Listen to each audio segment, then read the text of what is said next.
My people, picture this. The very chief judge of Nigeria's Federal High Court, the man whose courtroom decides billion-naira contracts, election petitions, and the fate of big men, now sitting across from EFCC investigators for hours. All because $160,000 in crisp dollars was found tucked away with his wife. When the gavel of justice starts shaking in its own house, you know the roof is about to talk. One hand signs asset declarations, the other hand's wife is stopped with foreign cash heading to Benue. Now wow! This na confirmed street news. Na waiting we hear with the report, but be sure say na confirm. Abeg, hit that subscribe button, like this video, and drop a comment to help us grow and bring you undiluted news. Today, we dey break everything. The fresh grilling that just happened, the full timeline from asset petition to this cash drama, the exact laws at play, and why every ordinary Nigerian should be watching. Please like and subscribe to Confirm Street News for accountability, because attention is pressure, and pressure can force clarity. Let's enter. Here is the breaking update dated March 11th, 2026, straight from Abuja.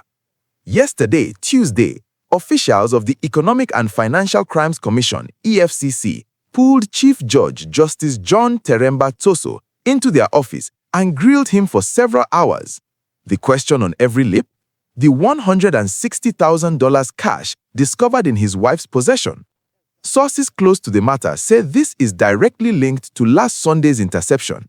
EFCC operatives stopped Madam Tsoho while she was traveling to Benue State, brought her back to Abuja, and found the dollars right there. That alone would have been the headline. But remember, this is happening while the same chief judge is already scheduled to face the Code of Conduct Bureau on March 16th over separate asset declaration issues. No arrest yet, no charges filed, but the heat is real and the questions are piling up fast. Now, let's go chronologically because the sequence matters. Justice John Teremba Tsoho is not just any judge. He is the chief judge of the Federal High Court, the same court that handles the country's most sensitive matters: terrorism cases, election disputes, and multi-billion-naira corporate battles. Last year, Premium Times dug into his asset declaration form submitted on April 29, 2024. They found he allegedly failed to list at least 3 bank accounts with United Bank of Africa (UBA) and 1 with Access Bank. A petition landed at the Code of Conduct Bureau. The Bureau invited him to explain. The Federal High Court issued a statement last week saying the chief judge is ready to cooperate fully. His lawyer, heavyweight senior advocate Kanu Agabi, is currently out of the country for medical reasons, but has promised to appear with him from the week of March 16th. Justice Tsoho himself has denied any wrongdoing, insisting he declared everything required by law. Then came Sunday. His wife is intercepted en route to Benue. $160,000 cash surfaces. By Tuesday, EFCC is questioning the judge himself. For some people, this looks like the system finally checking the checker. For others, it smells like selective targeting because certain rulings didn't go the way powerful people wanted. Either way, the temple of justice is under the microscope, and the whole nation is watching. So, what are the rules and laws at play in plain language? Let me break it down simple, no long grammar. First, every public officer in Nigeria, from president to magistrate, must declare all assets and liabilities every 4 years under the Code of Conduct Bureau and Tribunal Act. That includes every single bank account, even the ones with dollars or in your spouse's name if they are linked. You cannot hide accounts and claim "I forgot." Second, if the Bureau finds a prima facie case, that means enough evidence on the surface, they can refer the matter to the Code of Conduct Tribunal. Conviction carries up to 10 years in prison and a 10-year ban from holding any public office.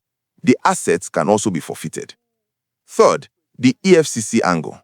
Carrying large amounts of undeclared foreign cash can trigger money laundering or unexplained wealth investigations under the EFCC Act and the Money Laundering Prevention and Prohibition Act. Even if the money is legitimate, you must be able to show where it came from and why it was moving like that. Bail is not a reward here. It is not even the issue yet, because no formal arrest has been announced. This is still investigation stage, but investigations at this level have ended many careers before.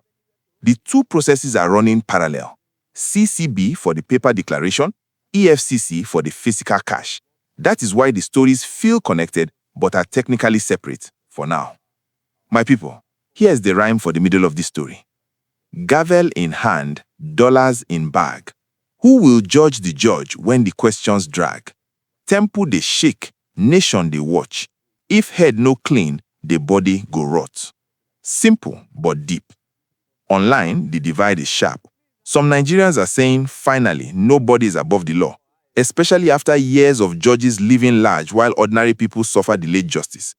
Others are asking if this is political payback, especially since the Federal High Court has been in the eye of many storms. The country has lived too long with a credibility problem in the judiciary. This one case is forcing the conversation we have avoided for years.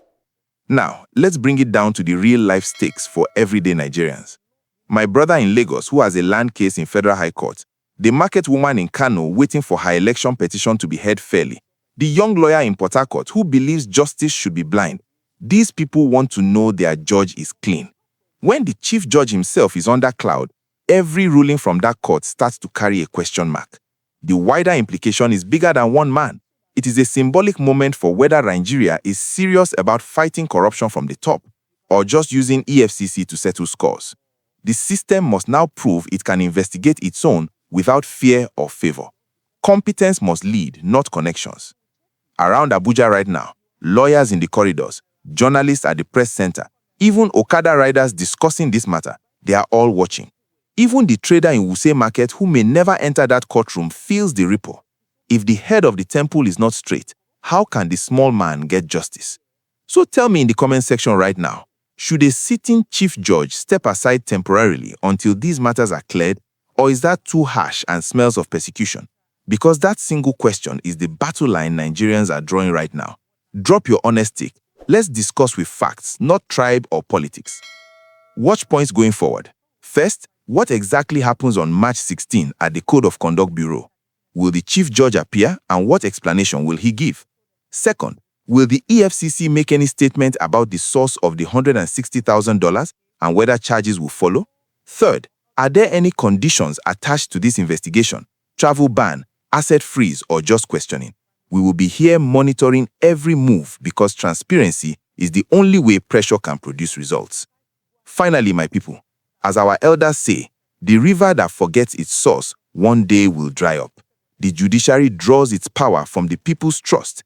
If that trust dries up, no amount of dollars or gavel can bring it back. Subscribe to Confirm Street News right now. Drop your comment on whether you believe this is real accountability or something else. And share this video so accountability doesn't die in silence. We go soon update you the moment anything drops. This na Confirm Street. Stay woke, stay informed. God bless Nigeria.